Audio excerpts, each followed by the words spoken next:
संत रामपाल जी महाराज और कथावाचक देवकी नंदन जी दोनों ही आध्यात्मिक संत हैं, लेकिन इन दोनों के विचारों में एक प्रश्न को लेकर काफी मतभेद दिखाई पड़ा। प्रश्न ऐसा है जिसका उत्तर जानना हर साधक के लिए अति आवश्यक है जब भी हम भगवान की साधना की ओर अग्रसर होते हैं। नमस्कार दोस्तों, मेरा नाम है नैन्सी और ऑफिशियल नैन्सी यूट्यूब चैनल पर हम आपके सामने प्रस्तुत करेंगे सदग्रंथों के अनुसार आध्यात्मिक ज्ञान चर्चा। मेरा आपसे निवेदन है, सत्य को जानने के लिए वीडियो के साथ अंत तक जुड़े रहें। अब हम ज्ञान चर्चा के मुख्य प्रश्न पर आते हैं, जिसमें हमें दोनों संतों के बीच गहरा मतभेद दिखाई पड़ा। पितृ पूजा करना सही है या गलत? क्या पितृ पूजा करना शास्त्रों के अनुकूल साधना है? इस प्रश्न को लेकर हमारे समाज में भी बहुत से मतभेद हैं, लेकिन समाज का आईना संत होते हैं, तो हम संतों के विचारों के माध्यम से आपके मस्तिष्क से यह मतभेद मिटाने की कोशिश करेंगे। आइए पहले जान लेते हैं देवकी नंदन जी के विचार। राधे राधे। आप सभी को पता है कि अभी पितृ पक्ष प्रारंभ होने जा रहा है, जिसको हम लोग श्राद्ध पक्ष कहते हैं। पितृ पक्ष में, श्राद्ध में हम लोग अपने पितरों का श्राद्ध करते हैं। और जैसा कि आप सभी जानते हैं कि ये परंपरा बहुत पुरातन परंपरा है। इसकी एक कथा भी आती है, इस कथा को भी उन दिनों में सुनना चाहिए। और ये कथा सुनने के साथ साथ संभव हो सके तो गया में जाकर अपने पितरों का पिंडदान करना चाहिए। अगर वहाँ नहीं जा सकते हों तो हमको चाहिए कि हम लोग अपने ही घर में मानसिक तौर पर ये समझें कि हम गया में बैठे हुए हैं और हम अपने पितरों का पिंडदान कर रहे हैं, श्राद्ध कर रहे हैं। इससे हमारे पितर प्रसन्न होंगे। पितरों के प्रसन्न होने पर हमारे घर में सुख समृद्धि और शांति आएगी और समृद्धि भी होगी, लक्ष्मी का वास भी होगा।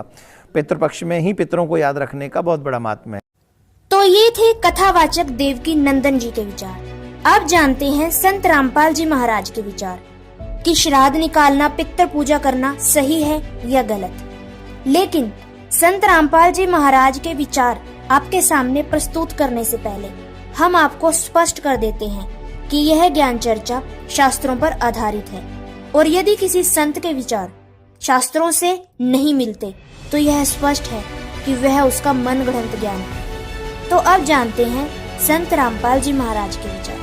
लोक में स्पष्ट किया है, भूत पूजने वाले भूत बनेंगे। ये देखिएगा, श्रीमद् भगवत गीता, गीता प्रेस गोरखपुर से प्रकाशित है। जयदयाल गोविंद का इसके अनुवादक है। ये है अध्याय नंबर 9, श्रीमद् भगवत गीता, श्लोक नंबर 25।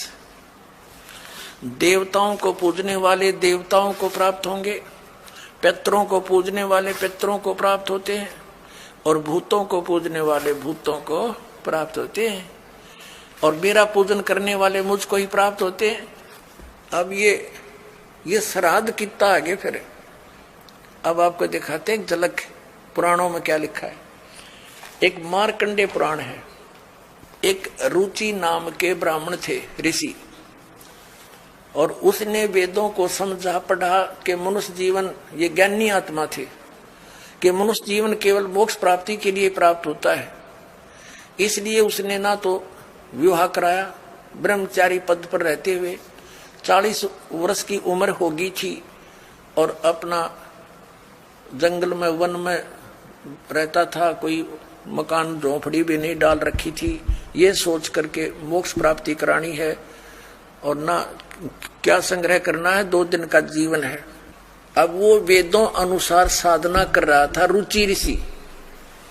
और उसके जो पिताजी, दादाजी, परदादाजी, चौथा दादाजी, वो मर चुके थे, वह भूत बन रहे थे, और वह भी ऋषि थे, ब्राह्मण थे। उनने भी ये कर्मकांड करे और करवाए थे, तो भूता बनेंगे वह। तो वो चारों दिखाई दिए और कहा, बेटा तूने विवाह क्यों नहीं करवाया? विवाह करवा के तुम हमारा श्राद्ध करता है और हमारी गति हो जाती। अब रुचि कहने लगा कि पितामहो, वेद में तो ये मना कर रखा है, ये श्राद्ध श्रुद्ध निकालना, ये कर्मकांड करना, ये तो मूर्खों का मार्ग है। और वो पितर भी कहते हैं, बेटा है तो ऐसा ही, इसमें कोई संदेह नहीं, मिथ्या नहीं है, सच्चाई है। लेकिन हमारा क्या होगा, एक तुम बाढ़ में जाओ थारा क्या होगा, आप मरे, अरे पुत्र और मरवाने के लिए तैयार करे। या देखो मार्कंडेय पुराण, ये गीता प्रेस गोरखपुर से प्रकाशित है, ये गीता प्रेस गोरखपुर से प्रकाशित है। ये 242 पृष्ठ पे संक्षिप्त मार्कंडेय पुराण, रोच्य मुनि की उत्पत्ति कथा। मार्कंडेय जी कहते हैं कि ब्राह्मण, पूर्व काल की बात है, प्रजापति रुचि ममता और अहंकार से रहित इस पृथ्वी पर विचरते थे। उन्हें किसी से भय नहीं था, वे बहुत कम सोते थे। उन्होंने न तो अग्नि की स्थापना की थी, न अपने लिए घर ही बना रखा था। वे एक बार भोजन करते और बिना आश्रम के ही रहते थे।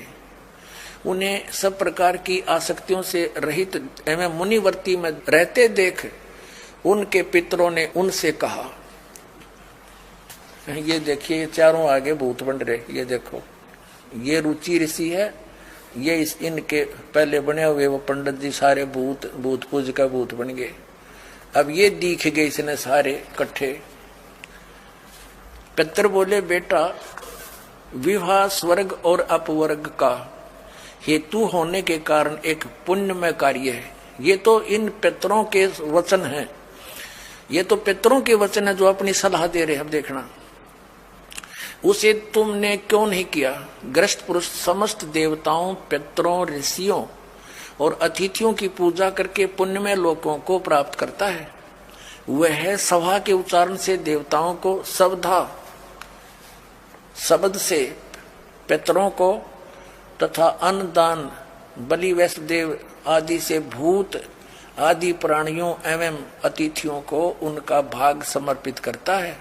बेटा, हम ऐसा मानते हैं कि गृहस्थ आश्रम को स्वीकार न करने पर तुम्हें इस जीवन में क्लेश पर क्लेश उठाना पड़ेगा तथा मृत्यु के बाद और दूसरे जन्म में भी क्लेश ही भोगना पड़ेगा। रुचि ने कहा, पितरगण, परिग्रह मात्र ही अत्यंत दुख एवं पाप का कारण होता है तथा उसे मनुष्य की अधोगति होती है, उससे मनुष्य की अधोगति होती है। यही सोचकर मैंने पहले सित्री संग्रह नहीं किया। अब यहां देखो, पितर बोले, बेटा जितेंद्रिय होकर आत्मा का प्रक्षालन करना उचित है, किंतु तुम जिस मार्ग पर चल रहे हो वह मोक्ष मार्ग है। बता, इसने तो घटिया मान रहे मोक्ष मार्ग ने कि तुम जो कर्म कर रहे हो जिस मार्ग पर चले तो मोक्ष मार्ग है। अरे हम बतावांगे पितृवर्ण का मार्ग। देखिए, रुचि ने पूछा, पितामहो, वेद में कर्म मार्ग को अविद्या कहा गया है। जो तुम सलाह दे रहे हो वो कर्म कांड, श्राद्ध श्रुद्ध निकालना, पितृ पूजना, वो तो मूर्खों का सलाह कही है। फिर क्यों आप लोग मुझे उस मार्ग में लगाते हैं। पितर भी कहते हैं, पितर बोले, यह सत्य है कि कर्म को अविद्या ही कहा गया है, इसमें तनिक भी मिथ्या नहीं। फिर थारा सिर बच गया, फिर क्या रह गया बता भाई। ये हमारे पुराणों में लिखा है।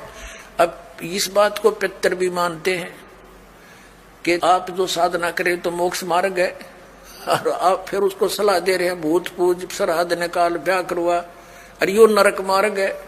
और आप भी मानते हैं कि आप जो मार्ग अपना रहे हो तो मोक्ष मार्ग है। और रुचि कहता है वेद के अंदर तो इसको अविद्या मूर्खों की साधना बताइए, तो पितर भूत पूजना, श्राद्ध निकालना, और पितर स्वीकार भी कर रहे हैं, कहा ऐसा ही है, इसमें कोई मिथ्या नहीं। फिर ये बकवाद गट रखी, अग्रुम ऐसा कर लो, पितर ऐसा कर देते हैं, पितर पुत्र दे देते हैं, टट्टू दे देते हैं, अपा भूखे मरे, बतावे मूर्ख बना रखा है। एक थोड़ी सी झलक दिखाते हैं आपको इसी मार्कंडेय पुराण में। इन कहां से ले रखे ये श्राद्धा के सिलसिले। एक मंदालसा नाम की औरत थी, उसने अपने पुत्र को शिक्षा दी, और वह ये ले रहे हैं। देख, मार्कंडेय पुराण के अंदर है, यही आपको सुना रहे हैं। ये 81 पृष्ठ से थोड़ा सा लेंगे। मंदालसा बोली महाराज, ये मंदालसा ज्ञान देती हुई आ रही है। ये 82 पृष्ठ पे संक्षिप्त मार्कंडेय पुराण, यहां देखिए। अब ये क्या सलाह दे रही है कि जो पितर देवलोक में है और जो त्रिक योनियों में ये पशु पक्षी बने हुए हैं, और जो मनुष्य योनियों में एवं भूत वर्ग में स्थित हैं, भूत बन रहे हैं।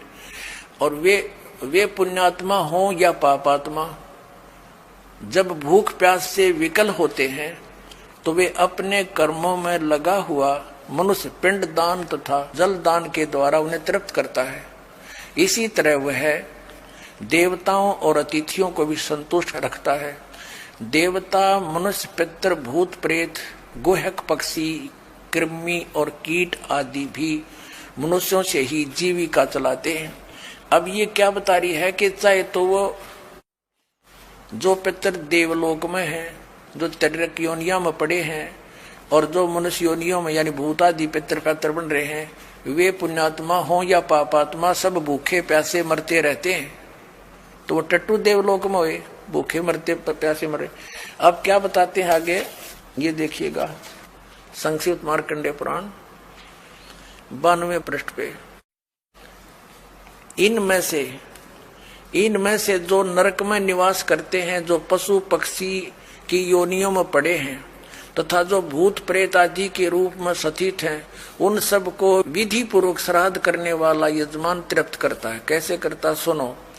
मनुष्य पृथ्वी पर जो अन्न बिखेरते हैं, उनसे पिशाच योनि में पड़े पितरों की तृप्ति होती है, जो जमीन पर दाने डाल देते हैं। बेटा, स्नान के वस्त्र से जो जल पृथ्वी पर टपकता है, उससे वृक्ष योनि में पड़े हुए पितर तृप्त होते हैं। जो रूख वृक्ष बन गए, उन का नहा का जो वस्त्र ने छोड़ दिए ना, वो वृक्ष योनि में पड़े हुए तृप्त हो जाएंगे। अरे भले आदमियों, एक बार क्या था, परमात्मा कबीर जी काशी में गंगा घाट पर चले गए।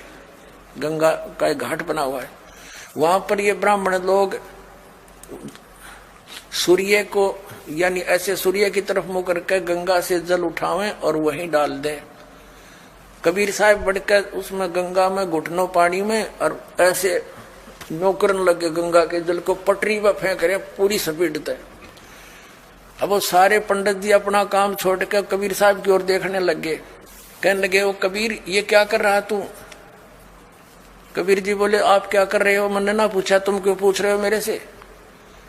पहले आप बताओ आप क्या कर रहे हो? कि हम अपने पितरों को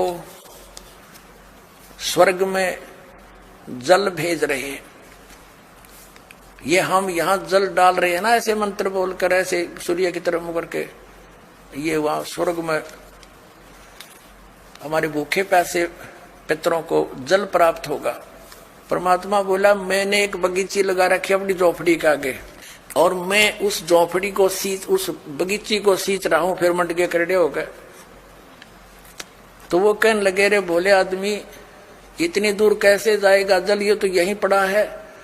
वो तेरी झोपड़ी के आगे बगीची जो छोटी सी लगा रखी, वो कैसे सिंचाई होगी इससे? कि 1 लाखों किलोमीटर दूर, मील दूर तुम्हारे पितरों को स्वर्ग में ये पानी मिल सकता है, तो ये 2 किलोमीटर पर क्या दिक्कत आएगी इसको? तो उनकी चौंध। हमने इस वीडियो के माध्यम से आपके सामने दोनों संतों के विचार रखे। अब निर्णय आपके हाथ में है कि आप शास्त्रों के अनुसार प्रमाणित संत रामपाल जी के विचारों से सहमत हैं या देवकी नंदन जी की मनगढ़ंत कथा से। हमें कमेंट में जरूर बताएं। धन्यवाद।